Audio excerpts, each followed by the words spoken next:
मान लीजिए हमें जीरोस दिया हुआ है and if we have to tell how to form a quadratic equation, तो कैसे करना है। देखिए क्वाड्रेटिक इक्वेशन का कोई फॉर्मूला बताओ मुझे, कैसे बनाते हो। How to form formula of a quadratic equation, p x is equals to x square minus sum का एक्स एस एक्स प्लस में पी और x square minus alpha plus beta x plus में product alpha into beta. ये याद होना चाहिए तुम्हें कि how to form a quadratic equation, polynomial बनाना है क्वाड्रेटिक पोलिनोमियल। तो एक्स स्क्वायर, एस का मतलब है सम ऑफ द जीरोस, और कई बार हमें जीरोस दिया होता है, सम हमें खुद करना होता है, और कई बार वो सीधा क्या कह देगा, if the some is given product is given, तो हमें केवल वहां पे उनकी क्या रखनी है, वैल्यूज। दो बात समझ में आ रही है क्या कह रहा हूं।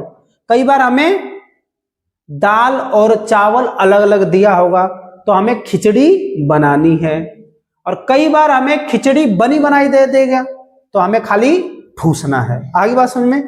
तो ये कंसेप्ट है। अभी क्या कह रहा है, a quadratic polynomial having zeros, ये जीरोस दिया हुआ है, सम एंड प्रोडक्ट नहीं दिया हुआ, क्या दिया हुआ है, जीरोस। तो इसका मतलब ये दाल और ये चावल, हमें क्या बनाना है, इसका सम बनाना है। पहले क्या निकालेंगे, सम। तो बनाओ इसको, लिख लो यहां पे sum of zeros, sum of zeros. तो क्या आएगा sum of zeros, minus root 5/2 plus root 5/2 करोगे तो क्या आएगा, ये तो जीरो आ गया कि नहीं आएगा। दूसरा क्या आएगा आपका, प्रोडक्ट ऑफ जीरोस, क्या आएगा, मल्टीप्लाई कर दो। जब इसको मल्टीप्लाई करोगे तो ये रूट 5 का स्क्वायर हो जाएगा, रूट से रूट क्या हो जाएगा, कैंसिल।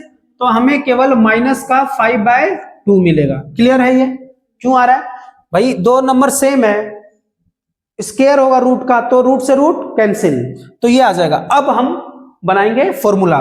तो वी नो फॉर्मूला, हम लिखेंगे पी एक्स एक्स स्क्वायर, सम की जगह क्या लिख दूं मैं, 0, एक्स प्रोडक्ट की जगह माइनस का 5/2, यही होगा। सॉल्व करोगे तो क्या आएगा, एक्स स्क्वायर, ये तो खत्म हो गया, खत्म, 5/2।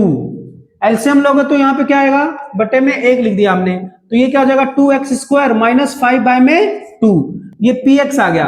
और इसको ना हम k से भी मल्टीप्लाई कर देते हैं। किससे मल्टीप्लाई कर देते हैं, k से। ये समझना क्यों, 2x स्क्वायर माइनस 5/2, क्योंकि यहां ऐसा कुछ तो आंसर मेरे को दिया नहीं हुआ है, हरी बात समझ में। तो k से मैंने मल्टीप्लाई कर दिया। अब मुझे कोई भी ऐसा आंसर नहीं दिख रहा है, देखो ये तो है ही नहीं आंसर, ऐसा तो है ही नहीं, x देखो एलिमिनेट करते हैं, ऐसा तो मुझे कोई आंसर दिया नहीं हुआ है जिसमें x तो आना ही नहीं है। सबसे पहला मेरा जवाब है इसमें x तो आएगा ही नहीं, नहीं है ना मेरा x, जहां पे भी x दिया ये दोनों क्या हो गए, एलिमिनेट। अब मेरे पास ये और ये रह गया, अब इसको कैसे करूं, अभी भी नहीं आया मेरा। तो अब मैं दिमाग लगाऊंगा, क्या लगाऊंगा, दिमाग, क्योंकि ये दिया है तो इसको लगाना भी है। तो मैं क्या करूंगा, मैं किस नंबर से मल्टीप्लाई करूं कि मेरा 20 आ जाए, चाहे यहां पे 8 आ जाए, 20 लाने के लिए इसको किससे मल्टीप्लाई करूं, 4 से, 4 5 जा 20, तो 4 5 जा 20 हो गया, कर दो। लेकिन ये 2 भी दिया हुआ है तो 2 बढ़ा के देना पड़ेगा, तो मैं k की जगह लिखूंगा put k is equals to 8, और मैं लिखूंगा 8 इंटू 2x स्क्वायर माइनस 5 बटे में 2, समझ रहे हो ना। तो ये क्या होगा, 2 4 4 8, मतलब 2 दे रखा था ना, इसलिए तो मेरे को एक्स्ट्रा मल्टीप्लाई करना पड़ा। तो अब ये मेरा कितना हो गया, 8x का स्क्वायर माइनस में 20, और ये मेरा आंसर है। समझ में आ गई बात, कर लोगे ना ये। तो ये आसान है बेटा, ये इस टाइप के क्वेश्चन जरूर आएंगे जहां पे आपको इतना सिंपल भी नहीं देगा कि खाली आंसर लिख दो, थोड़ा सा घुमा फिरा के देगा, चाहे आपने स्टैंडर्ड ले रखा है चाहे बेसिक ले रखा है। You have to practise it.